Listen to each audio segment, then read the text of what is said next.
Hey y'all, Jenny here again. Welcome to another video on my YouTube channel. Today I want to talk about Bible journaling. I just recently got a new Bible because I have, for the most part, filled this one up with entries. And so I just want to do a quick flip through, show you what's in here, and maybe talk about some of the mediums that I used on each entry. And then I'll show you the new one that I got. So let's get started. I did go ahead and decorate the inside cover just with paper that I liked. This is a technique from Sandy Allnock, and I really like it because it reminded me of a quilt. And all these techniques are super easy. This one is, I believe this was with the Gunzai Tambi Kuretake watercolors. This one, I'm pretty sure I did this with Tombows. There's some watercolor, washi tape. This is done with Gelatos. This is the one and only napkin technique. I did it when I first got the Bible, and I don't care for it. I don't like the texture that it leaves on the page, so I probably will never do another napkin. I didn't care for that one. This one is stencils, some gelato, some watercolor, and just washi tape. Watercolor, these I believe are also the Kuretake Gunzai Tambi watercolors. This is the Prima Marketing. I used a lot of the shimmering lights in this one.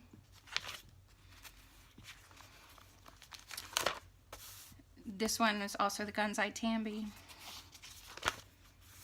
This one's Prima Marketing watercolors. Prima Marketing. I prefer, you can see that I mostly prefer to watercolor in my Bible. There are different types of Bible journaling. I know there are lots of Bible journalers on YouTube. One in particular, Lindsay Decor. I'm not sure if I'm saying her name right, but she is very good at the scrapbook style where she puts in cutouts and things. I've tried that, not good at it at all. I'm much better at the watercoloring. But there are different styles, and if you're considering getting into it, try the different styles. Other people like to do more of writing and note-taking. And they're all wonderful no matter what you decide to do. Just getting in the Word, spending time with these scriptures. When you Bible journal a scripture like this, it tends to stick with you. Once you've spent this much time painting or writing, that particular verse is going to stand out to you and stay with you, which is the biggest reason.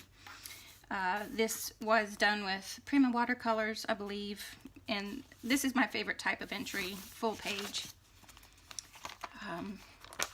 It's therapeutic to get into the Word. This was done with a stencil. Just always good to get it into your mind. Sometimes I just like to write out. Sometimes I just feel like writing and I want to write out a long scripture. This was also done with a stencil and gelatos. This was one of my first entries. And I wish I could remember what I used. I'm wanting to say it was a Gunzai Tambi because I did not gesso the page, and that's what happened. But then later on I know I used those same paints without gessoing and I didn't have that problem.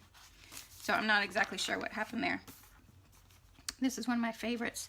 I had done this same one in my very first journaling Bible. This is my second Bible. My first one was more of a coloring Bible, which may also be something, if you're just getting into Bible journaling, might be good for you to just start out with a coloring Bible. Those are a lot of fun as well. But I got tired of going to do an entry and there already being pre-printed artwork there. So that's why I got this one, so I could just choose any page I wanted. Sometimes I do add stickers. I have a few stickers. I'm not, like I said, it's not really my particular Bible journaling style, but a lot of people do it and they make it look really good. I do like doing these full page spreads. This is a favorite verse of mine, Isaiah 32:18. Someone else did this technique. I'm thinking with Sandy Allnock. I'm not sure.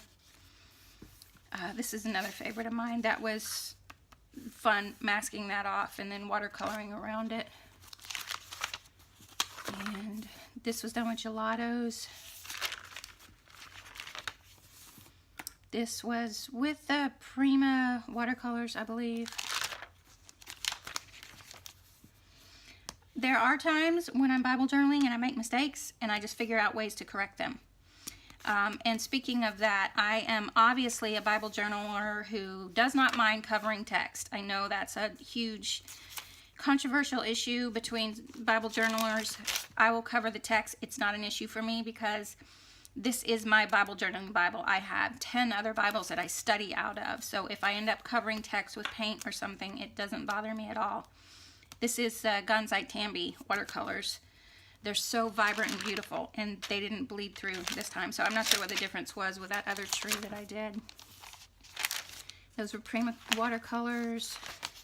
This was just when I wanted to try some drawing along with the watercoloring. That's another favorite.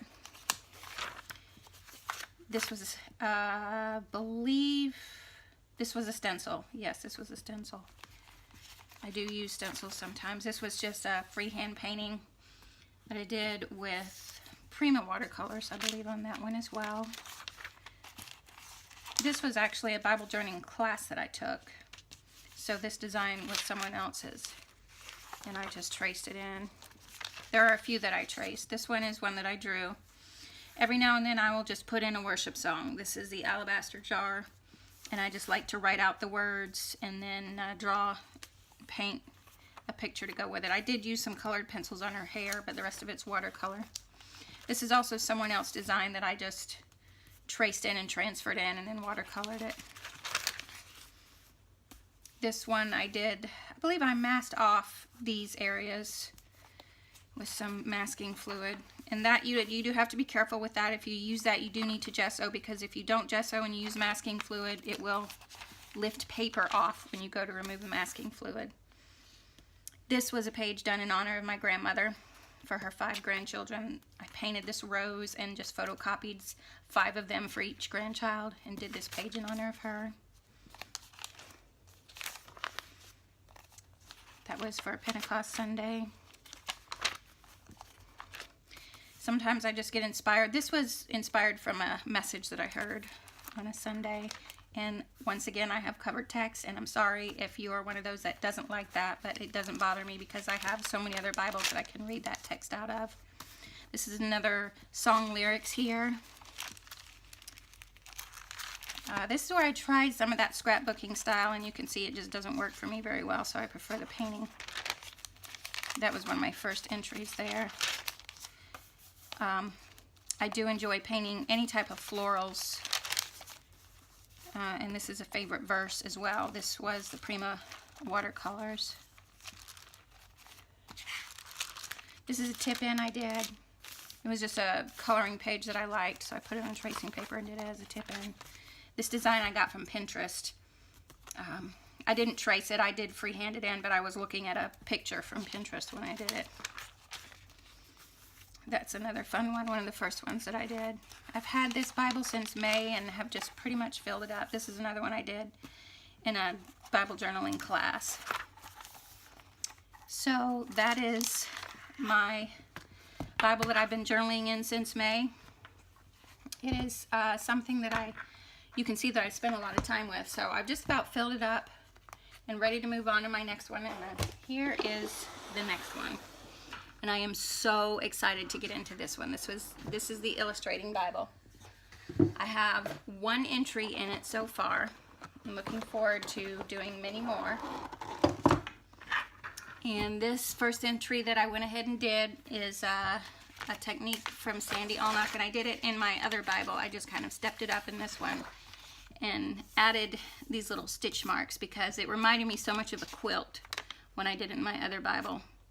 So that is the first christening entry in my new journaling Bible, and hopefully we will have more to come as I do them. Right now I'm trying to figure out how to do process videos and speed them up so they don't take so long.